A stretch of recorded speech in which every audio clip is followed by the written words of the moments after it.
The Origins of Religion. A dissertation upon the divine manna of the ancient Jews and the Eucharist of the Catholic Church, the blood and body of Christ, as reference to sacred mushrooms, by Rev. Nicklas B. Failla, audiobook. Throughout the ancient stories of humanity, plants and fungi have been used as sources to contact the divine realms of the shaman. These experiences are often potent enough to form mystics, prophets, spiritual gurus, and even gods.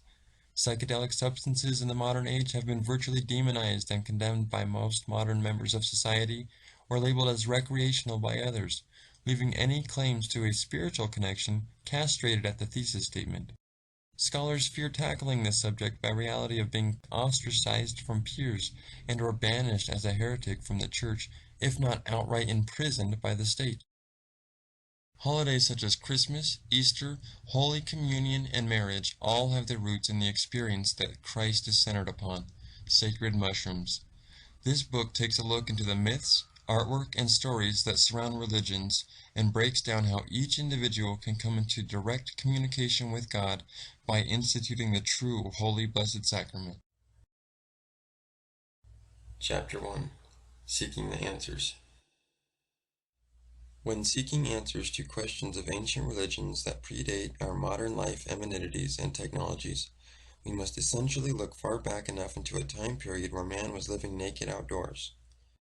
Religion had not yet taken the dogmatic ritualistic forms that it holds today, but it is also important to understand that ancient people were communing with spiritual realms through psychoactive herbs and fungi. We derive our word pharmacist from the Greek pharmakos, meaning enchanter or wizard. These ancient pharmakos were using plants, herbs, and minerals for the purposes of their pharmaceutical inquiries. Records dating some 2,500 years ago indicate that the Sumerian people were very in touch with the vast properties of which natural remedies could bestow. According to John M. Allegro, a world-renowned Dead Sea Scroll scholar, ancient Sumerian tablets dating from the 3rd millennia have shown remedies made from snakeskin, saltpeter, figs, cassia, pear, and other natural ingredients. As time progresses, the medical tablets from both Sumerian and Akkadian civilizations include botanical lists of bark, saps, resins, fruits, and more. This kind of careful catalog of plant life does not appear in the Western world until the 5th and 4th centuries BC. During these ancient times, humanity recognized the cycles of life in the world and the dependency for rain in order for earth to produce fruits. It is here that religion begins, with the pattern of life on earth following the rain from the sky, which was seen as the semen from heaven touching the Mother Earth in order that she will give birth. Hence came about the philosophy that saw the divine creator as the heavenly male impregnating Mother Earth. Sexual activities may have taken place outdoors for the purposes of stimulating the heavens for its divine rain, which brought crops, becoming the foundational ideas for what we consider today as the ancient sex cults or orgiastic societies. Much of ancient mankind also likely understood the act of coition between male and female to be a signature of life, for life was the fruits of sexual intercourse. This essentially led them to the likeness of male and female combined to be an illustration of the Creator, a symbol of the divine. From this school of thought came the portrait of the hermaphrodite, both male and female, as the image of God.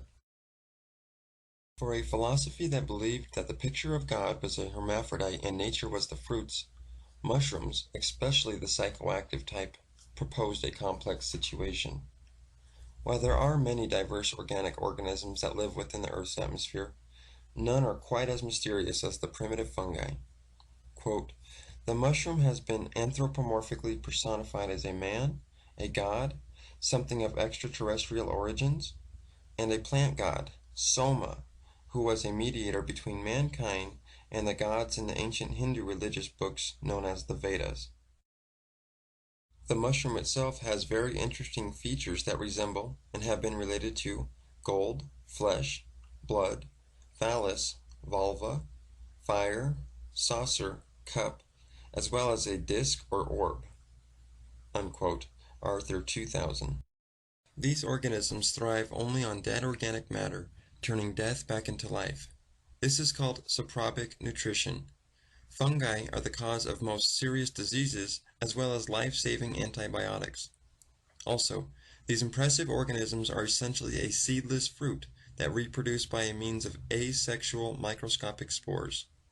This helps explain the virgin birth stories as well as Jesus raising from the dead, which is often propounded by religions. The stable or manger tales that surround the birth of Jesus is explained by our modern terms holy cow or holy crap, since psychedelic mushrooms are also often found on cow's dung. Godlike in characteristic, mushroom spores are scientifically considered to be omnipresent around the globe, with billions percolating freely even in the uppermost areas of the Earth's atmosphere.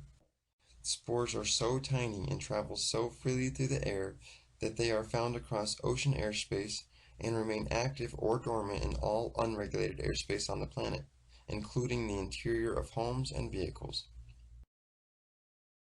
Mushroom spores have been dated to remain dormant for millions of years and are still capable of becoming activated when conditions are suitable for their growth. The toughest organic material on the planet is the outer shell of the spore, and it is believed that this aids them in escaping the Earth's atmosphere and entering into outer space. Once in space, they may stay in hibernation until reaching further destinations, possibly light years away. Upon finding a habitable environment, they will begin the evolutionary process by producing fungi. In contrast to the microscopic spore, the largest organism currently known on the planet is none other than a network of mushroom mycelium produced by spores. Weighing in at more than enormous blue whales and even covering more turf than aspen groves, the network of white mycelium that thrives in eastern Oregon, United States, encompasses over 2,000 acres as it holds the title for the largest organism on Earth.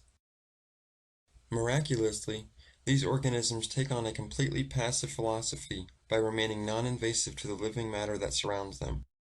The mushroom mycelium produced by the spores and by which the mushroom fruit body grows is comprised of hypha or hyphia, which are minute threads or filaments as vulnerable as spider's webs. Just as a spore is omnipresent throughout the air, so the mycelium too is present wherever chlorophyll-using plants are found. This is because mycelium gives life to all chlorophyll-using plants by living in symbiosis with the root systems, providing vital nutrition to the plant matter. Without this network of mycelium, no photosynthesizing plant would exist. It is understandable that the ancient people would have been amazed at its growth without seed, and its ability to produce mushroom fruit bodies rapidly after morning dew, as the manna is described in the Bible. However, all of these miraculous facets of the mushroom pale to its ability of causing profound and life-changing experiences when the psychoactive mushroom is simply eaten. Chapter 2: Magic Mushrooms. During a personal interview regarding the mushroom experience with author and cultural anthropologist from the University of Arizona, Laura Rezau, she recalled the time her Mazatec mushroom ritual took place just outside Tahuatala de Jimenez, Oaxaca, Mexico, with a shaman native to that area. Rezua explained that her mushroom experience was very significant and life-changing. She described the ability, while under the mushroom state, to transmute anger into compassion and have an expanded and wider perspective on self and others. All of existence seemed to come alive, and this offered her a renewed compassion for life and an access to higher wisdom. The Mazatec belief systems that incorporate Catholicism and sacred mushrooms call the mushrooms sacred children and believe that the mushrooms sprang from the blood of Christ after his resurrection. The mushroom also provides shaman with methods for healing illnesses and gaining insight. When they take the mushrooms, their spirits fly, and they can communicate with the mushroom deities. As one author writes of the mushroom-induced experience, this experience is one of extremely great value, so much so that I feel it is necessary to the evolutionary process of each and every individual, and inevitably to all of mankind. Since certain fungi contain drugs with marked hallucinatory properties, it is not only in Christianity where this understanding is useful, but all throughout the world. It is not surprising that the mushroom should have become the center of a mystery cult in the Near East which persisted for thousands of years. There seems good evidence that from there it swept into India in the cult of the Soma some 3,500 years ago. It certainly flourished in Siberia until quite recent times, and is found even today in certain parts of South America. The secrets of the mushroom cults still persist today. For example, spores that fall to the ground from the rounded cap will often form a circular network of mycelium, and over time, as mushrooms grow from these mycelium rings, the rings will grow out as the mycelium ages. So the size of the ring indicates the age of the mycelium patch, similar to the rings in the trunk of a tree. These mycelium rings, many of which lie just underneath the Earth's visual surface, are scientifically termed as fairy rings. Important to note, one of the largest fairy rings in the world is located in England and actually surrounds none other than the megalithic monument known today as Stonehenge. Understanding the secret that religion is based on mushroom use becomes that much more easily understood for the layman, and the Stonehenge still stands as a point to this fact. It is no surprise that Nordic, Germanic gods have connection to the mushroom in their mythology. As Thor throws his mushroom-shaped hammer to the ground, mighty thunders and lightning cracks cause the real mushrooms to appear. As the horses pulling Odin through the sky in his chariot become overexerted, their blood-mingled spit falls to the ground and causes the Amanita muscaria mushroom to grow at those exact points. Learning the basic scientific terms for the parts of a mushroom helps the researcher to decipher the wordplays of the ancient mystery schools. Many psychedelic mushrooms contain patterns under the cap that are described as fish-like gills. In fact, according to the Nature Program's book entitled Mushrooms, scientific terms for the mushroom include words such as fleshy, fruit body, gills, life cycle, veil, and ring. Hence, one can actually eat flesh from a mushroom that has gills like a fish. This is the basic wordplays for eating from the flesh of God, symbolized by a fish or the sign of the fish or Pisces. As Jesus said in John 6, "This is the bread that comes down from heaven, so that a person may eat it and not die. I am the living bread that came down from heaven. If anyone eats this bread, he will live forever. And the bread I will give for the life of the world is my flesh." Furthermore, archaeologist and Dead Sea Scrolls scholar John M. Allegro professes in regards to the ancient fertility and mushroom cults that, quote, "it should be remembered that they were heirs to a very long tradition of this kind of word spinning." Allegro explains that wordplays can be purposefully disguised, a means whereby special secret names of the holy plant could be conveyed to the initiate through his informed group leader without their being revealed to the outsider. Unquote.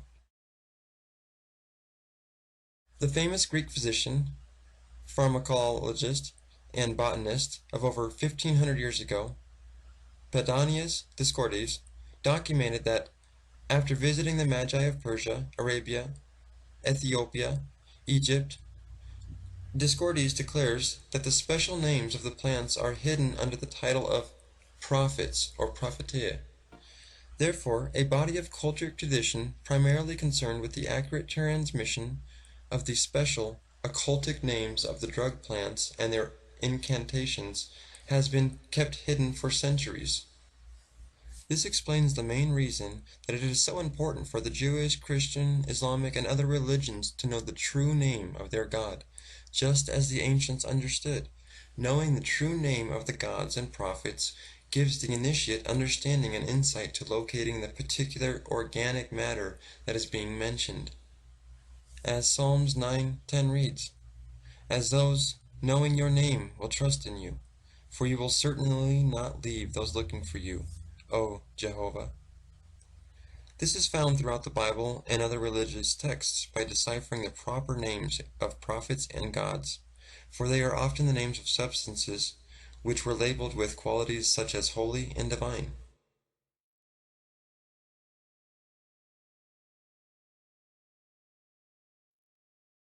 Chapter 3 Holidays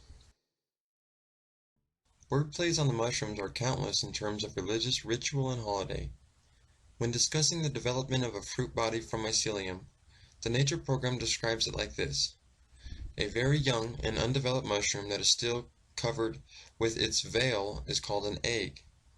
The young mushroom has the shape of a chicken egg, completely covered by a thin membrane called the universal veil. The veil then bursts and reveals the junction of the stem and cap, male and female. Searching for the mushroom while they are still in the egg state is what the Easter egg hunt rituals are clearly centered upon. Under the main visual mushroom structure remains the vulva, which essentially holds the mushroom in what appears to be a sort of grail. Furthermore, once the veil is lifted from what is considered the rib of the mushroom and the stem and cap are revealed, a ring of tissue is left by the female cap around the finger-like mushroom male stem. The revelation of the marriage ritual is blatant with the new understanding regarding the lifting of the veil to reveal the unification of the two sexes with the physical ring remaining. This revelation of how a mushroom develops is also the basis for the biblical creation story of female emerging from the male's rib in Genesis. Historically, shamans are known to ritualistically dress in attire that resembles the substances that they induce to obtain their trance states. The word Christmas originally comes from the Egyptian Christ and mast. Christ can be noticed in our modern terms such as Crisco oil and is related to Cristo, and Christ, the anointed one, or one anointed with oil. The mushroom is naturally oily, and some secrete a psychoactive oil, especially when being dried. Evidence even suggests that friars may have smeared this oil on their freshly shaved scalps. So our story of Christmas, or Christmas, arises from Siberian shaman going into the woods seeking out the red and white colored psychoactive Amanita muscaria mushroom that grows in a symbiotic relationship with the roots of the pine tree. Hence the theme of green, red, and white as Christmas colors originates from the green pine tree with red and white spotted mushrooms underneath. Dressed up as the Amanita muscaria sacrament in a red and white outfit, not much unlike many outfits worn by popes, high priests, and of course Santa Claus, the shaman would gather the mushrooms for the townspeople. First the shaman would pluck some of the mushrooms from the ground and place them in the trees to begin drying, like an ornament hung in a tree. After enough mushrooms had been gathered for the community, the shaman would bag them up and bring the partially dried gifts back to the yurts for delivery. In Siberia, where the Amanita mushroom is abundant and has a cultic history, the snow would sometimes block the doorways of the yurt homes, so the gift-bearing shaman would be forced to climb down the chimneys. Before eating, the Amanita muscaria must be fully dried or it can be toxic. So once the mushrooms were delivered, the families then hung them in stockings above the fireplace to dry them out completely overnight, making sure they were edible for consumption. The red and white fly agaric, also known as the Amanita muscaria, has a bright and beautiful look. Its psychedelic effects have made it a legend. From the bush that Moses spoke with, which was on fire but did not burn up, to the holy grail of immortality and the sacred soma of the Vedas, muscaria mushrooms may be central to Christmas and the actual blood of Christ. After the stockings were hung, the family would scurry off to bed only to awaken to dried Amanita muscaria mushrooms ready to be eaten.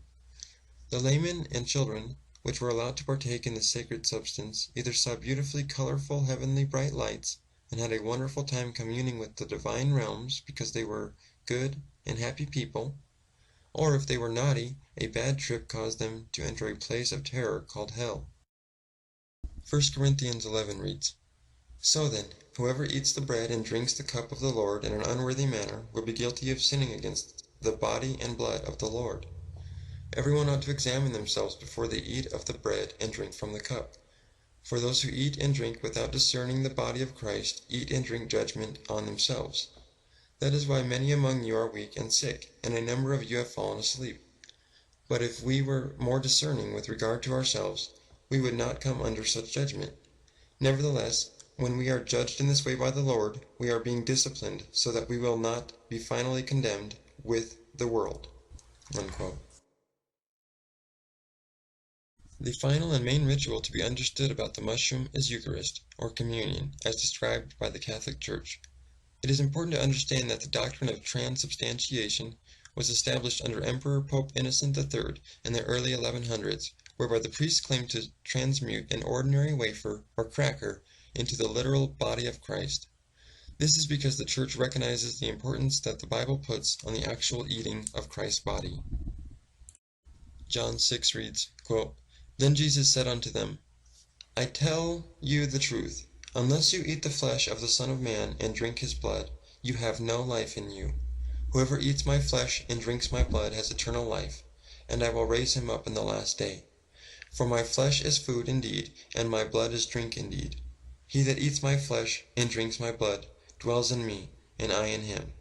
Unquote. It is also important to note here that the Amanita muscaria is the blood red mushroom, which contains the psychoactive ingredient known as muscimol, whereas the gold-capped and other psychoactive mushrooms contain a different active ingredient known as psilocybin. Combining these distinct fungi may be the answer to the blood and body parables.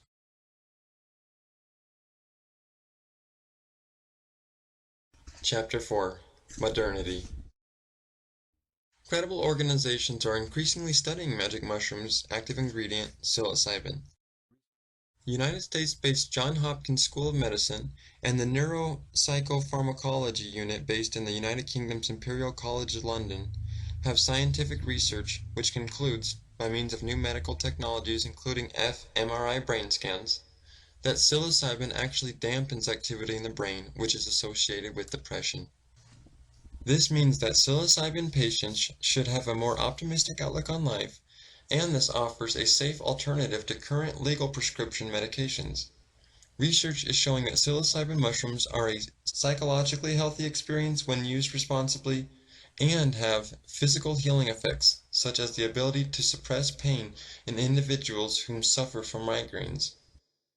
These results complement a previous study conducted in 2011 which also showed a lasting decrease in anxiety levels for patients who had undergone only a single dose of psilocybin. Individuals taking these treatments have even suggested that a mystical experience is obtainable through ingestion of this natural substance, and many have rated the experience to be as significant as having their first child.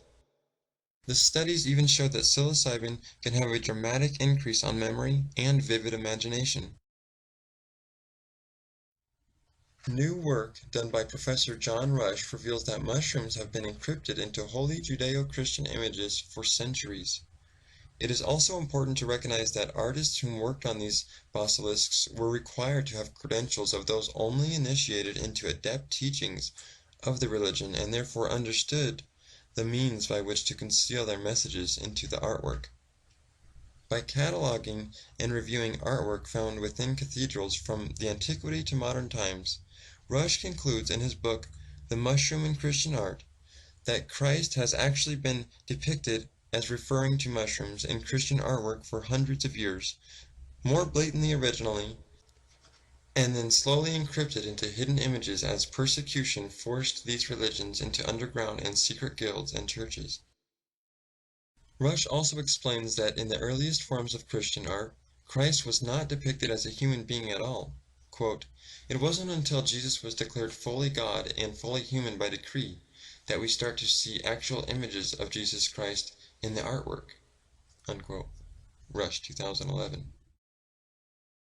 Mushrooms breathe oxygen and are genetically, biochemically, and structurally more similar to humans and animals than to plants, and this is becoming a matter of great interest to modern researchers such as botanists, mycologists, and microbiologists, just to name a few. Anthropologist and botanist Terence McKenna suggested that the mushroom was a possible locality for an alien life form on Earth that originated from another planet or galaxy. This idea is partially due to the fungi's physical features of working in the essential Trinity fashion, in the three necessary stages, first from the spore, then to the mycelium, and finally into the psychedelic, conscious-expanding, information-providing mushroom fruit body. Mycologist and author Paul Statmans also concludes that evidence supports the notion that the kingdom of fungi are actually sentient species perhaps even more evolved than Homo sapiens. From microscopic spores to colossal monuments, it is only when the flesh of the gods is produced as a mushroom and ingested by mankind in which the alien presence, or spiritual entities, are able to commune or communicate with individuals. Textual research and study on this topic will not allow a person to fully grasp the magnitude of this phenomena. First-hand understanding is through the ingestion of the holy substance, the mushrooms, of which there has been so much written that this brief expose merely scratches the surface of. Personal ingestion of the sacred sacrament provides a direct experience that is essential for the growth of the individual and humanity alike. Conclusion. Through research into religious texts from around the world and a closer look into the symbolism that surrounds them, we can clearly see that psychedelic substances have been the centerpiece for religious experiences since the ancient times. Perhaps this will help shed light onto the modern practices that have their roots in such a faraway time, yet still thriving in symbiosis with the fungi traditions of today.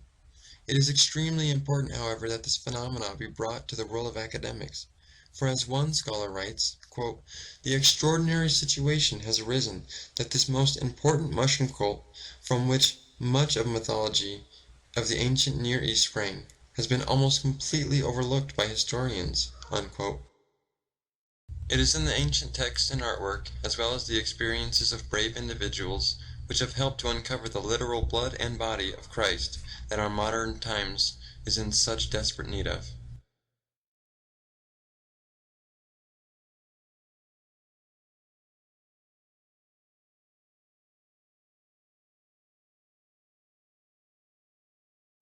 Ancient Egyptian Royal Motifs as Referencing P. cubensis by Nicklas B. Failla, audiobook. The motif of the sacred scarab symbol, or dung beetle, is a distinctly predominating theme in ancient Egyptian hieroglyphs and amulets. The ancient Egyptians even depicted the dung beetle as a religious deity known as Khepri. Its prevalence as sacred imagery has been ill-explained by past archaeologists and Egyptologists. Many historical explanations of the divinity attributed to this beetle have been based upon assumptions that the dynasties of ancient Egypt had misunderstood the biology of the beetle, and that it was this misunderstanding which led the Egyptians to keep the beetle in such high esteems. Secondary research, which was triggered by newly discovered evidence, obtained and presented by scholars such as Gordon R. Wasson, Roger Heim, Albert Hoffman, and others on the newly discovered genus of psilocybin mushrooms, offers possible explanations to more realistic motives behind ancient Egyptians' use of the sacred scarab symbol. By taking a holistic perspective on the Egyptian culture, through examining a variety of information ranging from accepted religious myths in ancient Egypt to individual hieroglyphs, artifacts, and even monumental temple structures, as well as the historical ecology of Egypt, this paper deciphers the significance of the sacred scarab dung beetle, as well as the sacred cow, the sun disk, and the historical use of the 2 wheat ears symbolism with explanation of their possible encrypted reference to psilocybin. The connections made here are intended to provide information that may alter the current perspectives regarding many of ancient Egypt's most common motifs. Throughout ancient Egypt, the dung beetle, an insect of the order of Coleoptera, family of Scarabaeoidea, genus of Khepr, and the species of Khepr aegyptorum, had become one of the most common symbols represented in Egyptian iconography. Ancient Egyptians would have collectively known this dung beetle as the sacred scarab. To illustrate how popular the symbol of the beetle became in ancient Egypt, it ought to be understood that the beetle was so sanctified by the people of ancient Egypt that they endowed it as a religious figure. Khepr, also known as Khepri, is not only the modern genus name of the beetle, but also the name given to the actual Egyptian deity, whom was identified symbolically by a human body with a dung beetle for his head. Scarab beetles were apparently so important to the ancient Egyptian culture that their images are depicted all throughout royal tomb walls, in artwork, and in hieroglyphs. Many times they are depicted holding an orange or golden disc. Images of the sacred scarabs are not only included on paintings and engravings, but also range from simple to elaborate items, and were worn on all types of jewelry such as rings, necklaces, pectorals, and bracelets. Another popular object in Egypt that maintained this image is known as the heart scarab. Heart scarabs are small, varying in size, with some approximately 3 inches long, 2 inches wide, and about a ½ inch or larger in thickness. These manufactured figurines were commercially produced in ancient Egypt and closely resemble a scarab beetle with a flat base. The base contained varying engraved inscriptions. The amulets were traditionally mummified near the hearts of all deceased whom were given a proper burial, commoner and royalty alike. It was said that these amulets would assist in achieving an eternal afterlife. To exemplify the importance of this predominating insect symbol in the ancient world of Egypt, the scarab-shaped amulet with inscriptions at the base also became the primary method for clay sealing documents and goods, similar to more modern wax sealing, and by circa 2000 BCE, all government officials, high and low, were appointed scarab amulets with their names and titles engraved upon the base. Some heart scarab amulets, which were encrypted with the name of deceased rulers, are said to have been produced in bulk and were historically offered at funerary temples as souvenirs by the royal families. A variety of scarab amulets, no single one identical, were manufactured from practically any kind of stone available, and even the use of precious metals are seen in scarab objects. It has been said that the popularity of the scarab motif was equaled only to that of the famous Eye of Horus.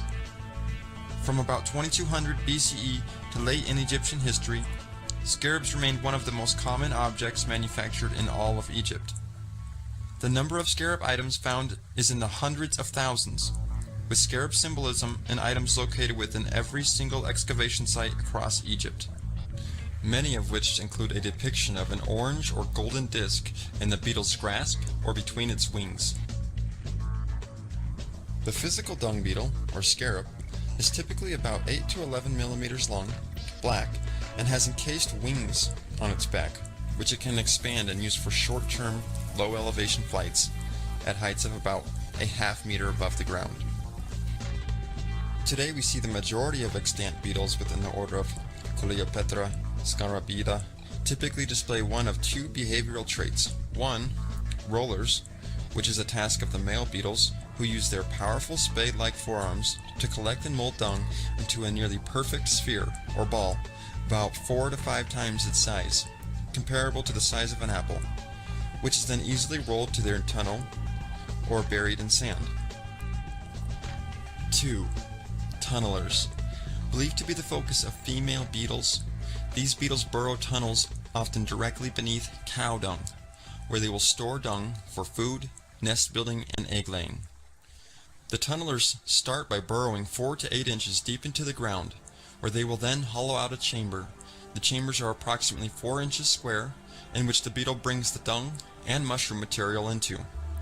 Next, in the small hollowed 4-inch chamber, the female uses the material from the dung and mushrooms to form a nesting ball. The nesting ball is not a perfect spherical ball like the others, which are rolled and used only as a food source, but instead, the nesting ball is pear-shaped and includes a hollow piercing at its tip. Note the shape of the Egyptian ankh. It is at the hollow piercing of the tip in which the eggs will be placed before the chamber is then sealed off. Furthermore, once the scarab eggs hatch, the newborn pupas burrow deeper into the earth and create a second underground chamber, while further developing until emerging weeks later. Interestingly, some authors have noted that there seems to be striking resemblances with the human burial sites in Egypt, utilizing these tunnel chambering techniques, with mummies resembling the scarab in its pupa stage. The relationship of the scarab beetle to cow dung is so intertwined that the development of the sacred scarab from egg to adult has only been documented by the use of cow dung. Furthermore, the connection to certain dung beetles and cow's dung can be seen in the controlled studies where lifespans were significantly lower for beetles whom were fed foods without dung. Reproduction was also not replicable within controlled environments where dung as a food source was not made available and instead replaced by other plausibly viable substrates. A particularly notable aspect regarding the sacred scarab behavior, which was previously alluded to, is that the beetle is known to incorporate mushroom fruit bodies, with the focus of mushroom cap and gill sections, into both its brood and feeding sources. To further motivate these behaviors, the wet seasons are not only when the maximum dung beetle activity occurs, but also the same wet seasons are the times in which the mushroom fruit bodies are typically in most abundance as well. This notable tendency for dung beetles to feed on mushrooms and incorporate them into nesting has been recorded in several cases and has been well documented in controlled studies where, quote, abundant species were attracted to a variety of food types, but several species appeared to specialize on either dung and or mushrooms, unquote. These facts serve to illustrate that many dung beetles depend on strict use of both dung and mushrooms as the beetle's sole resources of housing and nutrition.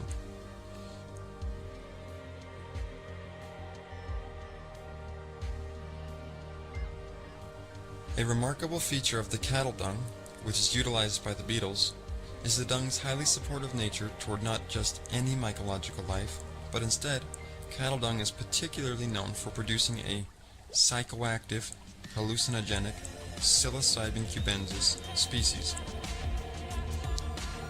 Mushroom species containing psilocybe are said to occur on all continents throughout the globe, including areas of New Guinea, Africa, Colombia, Mexico, Peru, Argentina, Venezuela, and others. Studies of the psilocybin mushroom in both southern Mexico and Houston have shown P. cubensis to thrive, quote, exclusively in pastures on decomposing cow dung or found on cow dung and rice hull compost in fields that support cattle, unquote. Rice hull can be expected to show mycological growth, as cultivation of mushrooms has been successfully applied to a variety of grain substrates, particularly grains which do not become soft when boiled, primarily cereal straws such as wheat straw, rice bran, millet straw, soybean straw, and brewer's grain. It appears then that the learned ability of cultivating mycology on wheat substrates, which were particularly abundant in ancient Egypt, can ultimately explain the integration of wheat images with the golden disc in place of the scarab motif with the golden disc. The reason that these mushrooms would have been so sacredly cultivated is because the psilocybin mushrooms contain a special kind of neurotropic hallucinogenic chemical called psilocybe. These mushrooms are famous for their golden or orange tops or caps. It has been well documented that these mushrooms are currently and traditionally used extensively by natives throughout regions of Mesoamerica during religious ritual and ceremony. These mushrooms are known to these native groups as little saints or flesh of the gods, and it is French mycologist Roger Heim who is credited for the discovery that psilocybe species is the neurotropic mushroom which has traditionally been used during spiritual practices, showing that these, quote, cow patty mushrooms, unquote, have in fact historically been used for ceremony, and therefore ancient Egyptians would not be an exclusive group to utilize this substance in ritual. To further explain the importance and sincerity of these substances in religious ceremony, it is important to note that, quote, the Mazatec do, moreover, sometimes suggest it is Christ who speaks to them during their hallucination, unquote. Therefore, it is possible that the attributed neurotic effects of psilocybe to induce spiritual or hallucinogenic experiences which are, quote, commonly known as ego death and spiritual rebirth were apparently a central, though well-hidden element in many Egyptian religious rituals, unquote. Historically, elite classes using encrypted symbolism to maintain hidden messages is not new, and psychoactive substances such as psilocybin mushrooms are traditionally used by the priestly shamanic classes during religious ceremony and or ritualistic settings that are, more often than not, conducted covertly and with great secrecy. As illustrated on an Egyptian passage from the Book of the Dead, a funerary text reserved for the walls of royalty, which reads, quote, "And you shall perform these ceremonies secretly. Let no stranger anywhere have knowledge of it. Do not speak about it to any man. Do not repeat it." Unquote. The symbolism of the cattle as sacred has also become an extremely common motif within ancient Egyptian artwork. Motifs of the sacred cattle, usually depicted with the disc between its two horns, became a central theme throughout royal religious societies. It is commonly accepted that the bull was historically worshipped in ancient Egypt by groups known with names such as the cults of Menvis, Bucus, Apis, and others. Cattle were so highly ritualized in Egypt that they were culturally portrayed as royalty and even manifestations of deity. The cattle of Egypt, both males and females, typically have larger and more distinct elongated horns when compared to Western breeds. The cattle itself, as well as just the horns, can be found in royal Egyptian motifs in several forms, such as engravings, statues, and paintings, and are often depicted with a disc, typically golden, between its horns. The disc and horn symbol combination therefore appears to be related to the psilocybe-producing dung, which is utilized by the sacred beetle. The bull horns, as the two wheat stalks, seem to have become a simple replacement or interchangeable symbol for the beetle arms or wings, which traditionally flanked the golden disc. To exemplify this point that the horn and disc symbols are interchangeable with the beetle and disc motifs, we often see a scarab or bird figure underneath the horns. The bird then, commonly falcons or vultures, can easily be interchanged with the bird-like flying scarab motif as an encrypted substitute. Egyptian motifs are also depicted with the beetle blatantly holding the disc and horns simultaneously, presumably to enunciate the symbol combinations. To articulate the sacredness of cattle within the ancient Egyptian empire, it ought to be considered that excavations of Egypt show entire temple structures built specifically for housing and diligently caring for sanctified cattle. The cattle were even depicted as the embodiment of Pharaoh. When the time came, these sacred cattle were bestowed funerary services fit for a king. A sacred cattle's funerary rites would include mummification entailing a heart scarab, treasured gifts, and burial within a sarcophagi, which was specifically made large enough to fit an entire mummified bull. One excavated necropolis of sacred bulls, known as the Serapeum of Saqqara, is located near Cairo, Egypt, in a huge underground gallery which contained the massive sarcophagi of some 30 sacred mummified bulls. The large sarcophagi are carved from granite or limestone, and each is accompanied with inscriptions describing the periods in which the sacred bull had lived. The sacred bull's connection to the cow dung inhabiting scarab, and therefore psilocybe, was exemplified by a mark of the scarab encrypted onto the bull's tongue.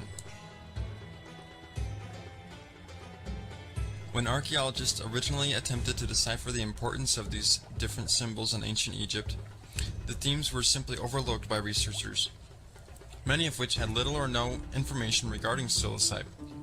It was previously thought by Egyptologists that the entire ancient Egyptian civilization, including royalty, must have held a, quote, misunderstanding of the behavior and nest-building activities of some dung beetles, unquote, and that misunderstanding was maintained throughout the entire history of ancient Egypt for over 3 millennia. Until recent times, it has thus been accepted that the pharaohs, which are attributed to massive monumental works such as pyramid structures, and whom are said to have been in charge of vastly stretching empires that reigned longer than any known civilization to date, quote, misunderstood the actual birth cycle of the beetle, and that they apparently thought of the beetle as being a single sex, male, which planted his seed in the round dung ball out of which came his offspring, unquote. The notions ascribed to the sacred scarab were thus that the dynasties reigning in Egypt were never aware of the activities of the female beetles.